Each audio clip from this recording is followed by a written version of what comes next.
y'all, welcome back to That's So Portia. Of course, I'm back with another review. This time it's episode 16 of season 5, Growing Up Hip Hop LA edition, and we're gonna jump right into it. Episode 16 picks back up in Jamaica, where Egypt, she's meeting with her aunt Maureen, and we've already learned that Maureen is Titi's mom as well as Pepper's sister, and she's just meeting up with her aunt, and they're getting ready for this family meeting. And Maureen, we learned that she's pretty much pulling a fast one on everyone. Egypt, she doesn't really know Tyran is gonna be there, as well as Titi, she doesn't know that Egypt is coming. So Maureen, she's pretty much like, surprise motherfucker, like she's pulling the fast one on everyone. And then we move over to another scene with Angela, Vanessa, and Jojo's wife. They're meeting up with Angela at her spot, and Angela, she's getting her makeup done. And in this scene with the three ladies, we learned that Vanessa, she's going through some things right now. She's feeling very insecure about her weight and her image, because she feels as if like this is the heaviest she's been, and she talks about her double chin. I'm like, Vanessa, you're not ugly. You have a pretty face. Join the rest of us. Join the rest of us, girl. A lot of us got fupas. A lot of us got double chins. It's a lot of girls out here with twisted bodies. It's okay. It's okay to have, like, you know, it's okay. It's okay if everything isn't snatched or whatever. It's perfectly fine. But she just shares how she doesn't want this to affect her career, because she's in Hollywood, and we know Hollywood is all about a look, the image. And while Vanessa, you know, she's really expressing herself, pouring her heart out. We could tell she was getting kind of emotional in this particular scene. Angela, in typical Angela fashion, you know, so self-absorbed in this moment.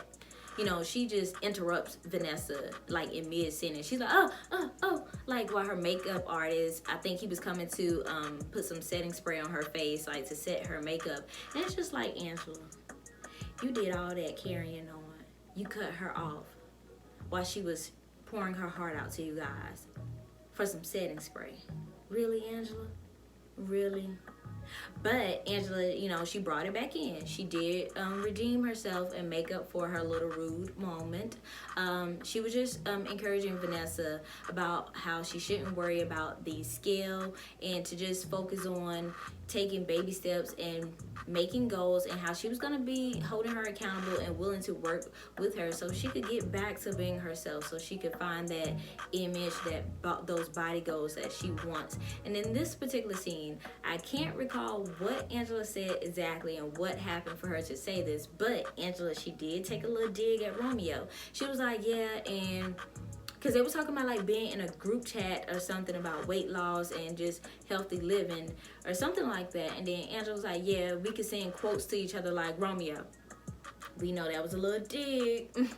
Okay, Angela, we caught that little dig at Romeo, because if you don't recall, like earlier this season, Romeo, he sends out inspirational like quotes and maybe memes, but inspirational text messages, and Angela, she wasn't responding to like some of his inspirational notes that he was sending. So that was a little dig at Romeo. That was a little dig. We caught that, Angela. You ain't slick.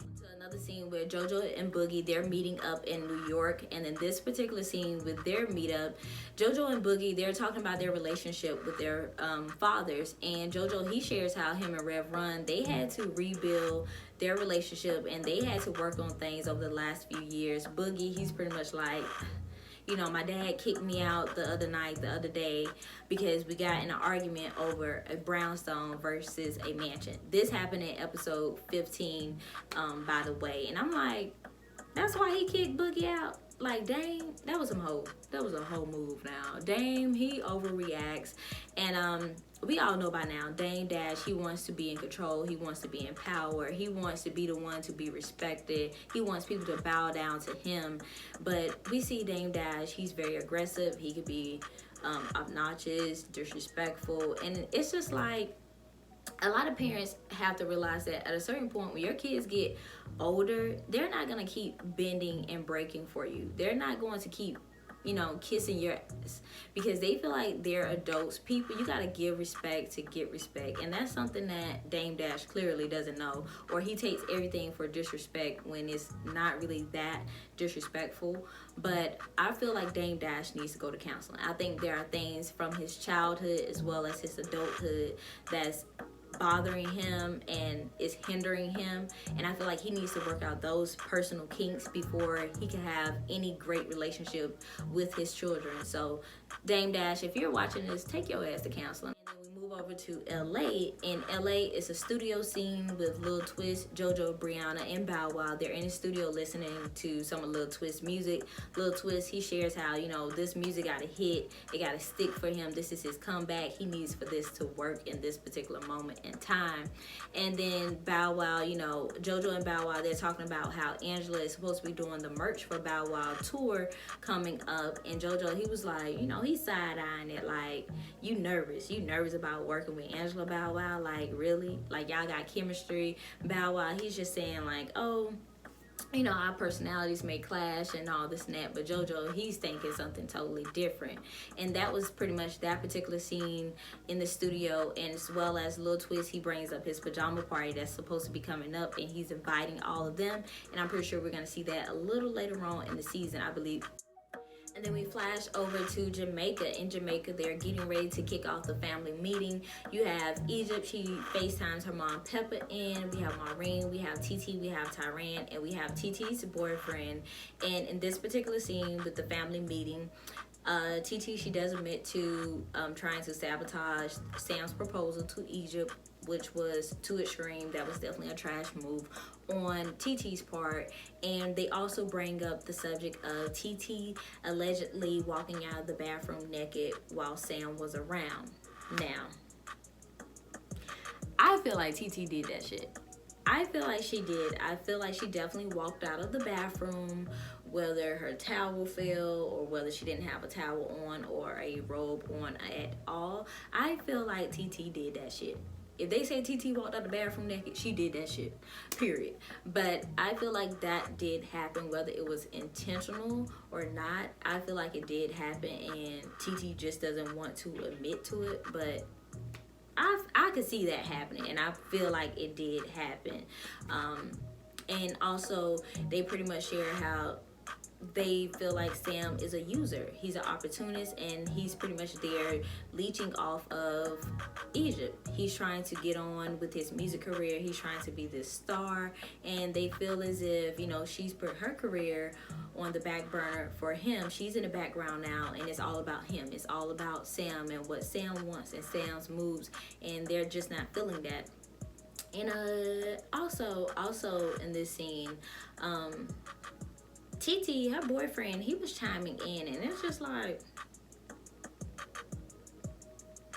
that's exactly how I felt. I felt like, you know, boy, shut the fuck up. Like, shh. You know, he's trying to say like, well, the family accepted me, blah, blah, blah. But it's kind of like also, Sam has been around on camera a little bit more for way more people to dislike him. So it's like, you know, us the viewers, we don't even know you. We don't even know you. Why are you even talking, honey? Be quiet.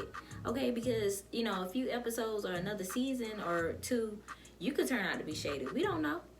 But that was that particular scene with the family meeting. Nothing really got resolved because Egypt and Pepper, they're still stuck on stupid. And it's just like, y'all, Sam feeds them a lot of BS. He feeds Egypt, Pepper, as well as Tretch a lot of BS, and they're eating it up. Everyone else on the cast pretty much sees it. The viewers, everyone at home pretty much sees it. But it's just like, y'all, let's move on. This storyline is becoming stale. They don't want to listen. Let them be stupid. Let Sam use them. And y'all just do y'all. Like, let's come on and create another storyline for this family because it's getting stale. And I'm also going to insert another tweet that I liked on Twitter regarding this episode.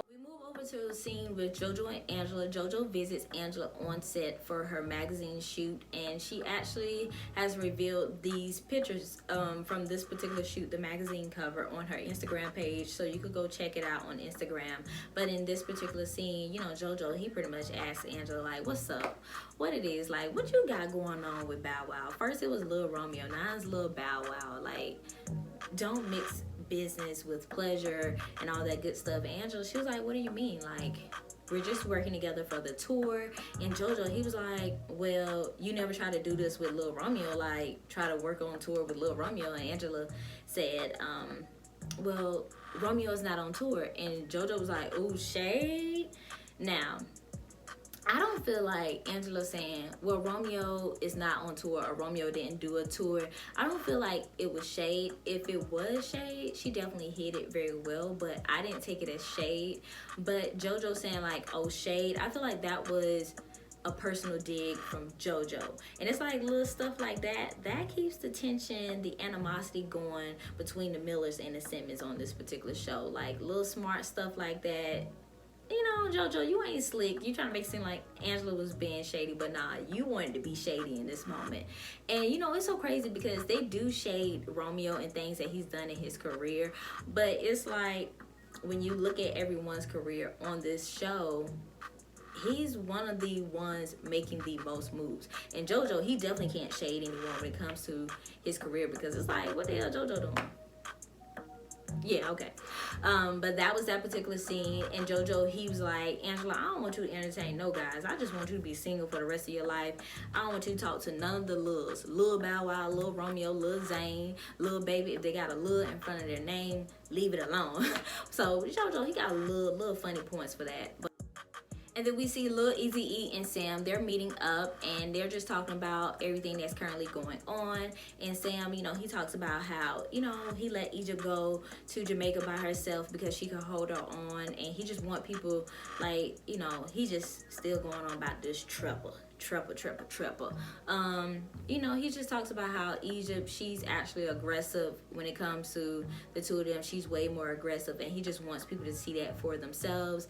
And Lil Eazy-E, he talks about Lil Twist's upcoming pajama party and he, you know, asks Sam, is he coming? And Sam, you know, we learn right here that Sam, he got a little issue with Lil Twist because earlier in this season, Lil Twist, he was pretty much sharing that, you know, Sam now is very funny how it's all about Sam's music when initially it was supposed to be about Egypt's music. And he was just saying like, Sam is not the star, you know, Egypt is the star, pretty much pointing out what everyone else is pointing out, how Sam, you know, he just looks like a user. And, you know, Sam, he's not feeling that. He's just like, Lil Twist always got my name in his mouth and he's always talking behind my back. And, you know, Sam, he's like, you know, I'm real. If I don't like you, I'm gonna say it to your face. So Sam, he talks about how he's thinking about, you know, bringing that issue to Lil Twist at his party, confronting him and just trying to see what's up, what's good. Miley, what's good? Okay, wait a minute. I had a and we flash over to a scene in New York City. In this particular scene in New York, Dame Dash, he's getting ready for his court appearance for, it was child support related. And Dame Dash, he just talks about how he's done so much in life and he's going to court for child support. Like, that's not gangster. All the stuff I done and all the stuff I could have went down for, like, I'm going to court for child support. Like, we sitting up here talking about child support, y'all. Like, he was on his Allen Iverson practice. But it's like, dang, just pay your child support. Like, pay the child support, dang. But a little later on in New York, we do see that Boogie, he actually comes to the courthouse to support his dad. And we also learn that Dame Dash, he got locked up, they won't let him out. They won't let him out. Dame Dash does get locked up. And I don't know, maybe it's just me, but in this particular scene, does Dame Dash lawyer seems like an actor? And like, I don't know, he just seemed like an amateur. Like, I don't know, I just couldn't take him serious. But Rocky, she's like, well, if he's getting locked up in Queens, they're taking him over to Queens, I want to go to Queens to see what's going on, because no one knew like what he was getting arrested for. It was like everybody was a little lost or very clueless about what popped up, maybe in his record or whatever they wanted to lock him up for. So Rocky, she's trying to get over to Queens to see what's up. She asks Boogie, you know, like, are you coming with me? Boogie, he's like, nah, like, I'm good. I'm gonna support and love him from a distance. Boogie, he's pretty much over it. He's pretty much like, I came and showed face earlier. I'm not about to run around New York trying to figure out why my dad got locked up. he don't F with me like that. Like, our relationship isn't like that. So it is what it is. Also in this scene, I feel like Boogie on the inside, he was smiling. He was chuckling that Dane got locked up, because he went up to the dog, your daddy got arrested. Like, Boogie, he really wanted to laugh, in my opinion. I feel like he really wanted to let out a loud chuckle, like, they got your ass. That's what you get, Dad. But we flash over to Jamaica, and this pretty much closes out the episode. And TT, she drops the big bomb, the big surprise, and you guessed it, Titi is pregnant. She's expecting, and that really pretty much closes out episode 16. Everything that happened, I felt like it was an okay episode. It wasn't bad. There were some little digs at Romeo that we feel like may come up a little later. And episode 17, I feel like it's gonna be, we're finally gonna get to see Treppa, because I think Egypt and Brianna, they're gonna get into it, so we're gonna see what Treppa is about, okay? But that was episode 16, season 5 of Growing Up Hip Hop LA. You guys go ahead and thumbs up this video, comment below, and let me know anything that you want to weigh in on, what you thought about the episode, what you think will happen next, as well as later in the season. Make sure you subscribe and share this video as well. Thank you guys so much for watching. Take care.